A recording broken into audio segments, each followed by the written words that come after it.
سڵاوتان لەبێ فەرموون لەگەڵ کورسەی هەواڵەکان.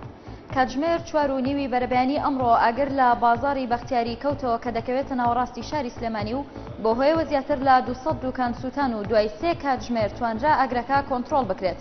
ڕێکان جەمال و تەبێژی بەرگری شارستانی سلێمانی بەیاناتی ڕاگەیاند تا ئێستا وا دەردەکەوێت کە هۆکاری ئاگرەکە بەهۆی شۆرتی کارەباوە بووە و بەهۆیەشەوە زیاتر لە 200 دوکان سووتان و توانراویشە 134 دوکان لە سووتان ڕزگار بکەن. وتیشی جگە لە زیانی مادی زیانی گیانی بەدواوە نەبووە و لیژنەی لێکۆڵینەوەشیان لە ڕووداوەکە پێکێناوە.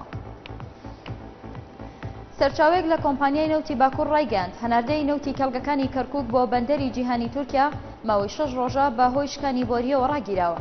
سەرچاوەکە مەژەی بۆ کرد کە بۆریەکە لە سنووری پارێزگای نینەوە شکاوە و بۆ هۆیەوە ماوەی 6 ڕۆژە پرۆسەی هەناردەکردنی نەوت بۆ بەندەری جیهان لە تورکیا ڕاگیراوە. پێشبینی کرد لە ماوەی 48 کاتژمێری داهاتوودا بۆریەکە چاک بکرێتەوە.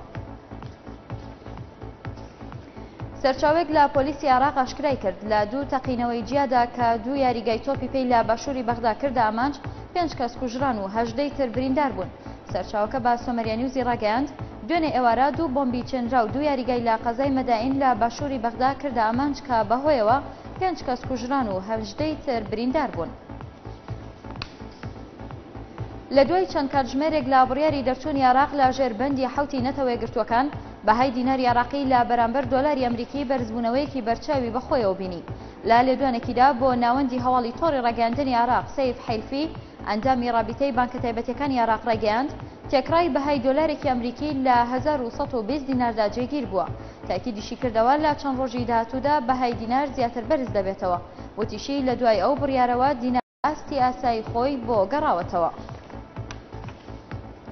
سەرۆکی هەڵبژێردراوی ئێران تاکیدی کردەوە بەشداری بەرفراوانی گەلی ئێران لە هەڵبژاردنە سەرۆکایەتەکەی ئەم دواییەدا خاڵێکی وەرچەرخانە لە مێژووی ئەو وڵاتە و ئەو کەسانش بە درۆ دەخاتەوە کە باز لە ناشەرعیەتی ڕژێمی ئێران دەکەن. حەسەن ڕۆحانی ڕایگەیاند شۆڕشی ئیسلامی بۆ هەموو لایەکی سەلماندووە کە بەڕێوەبردنی وڵات لە دەستی گەلدایە.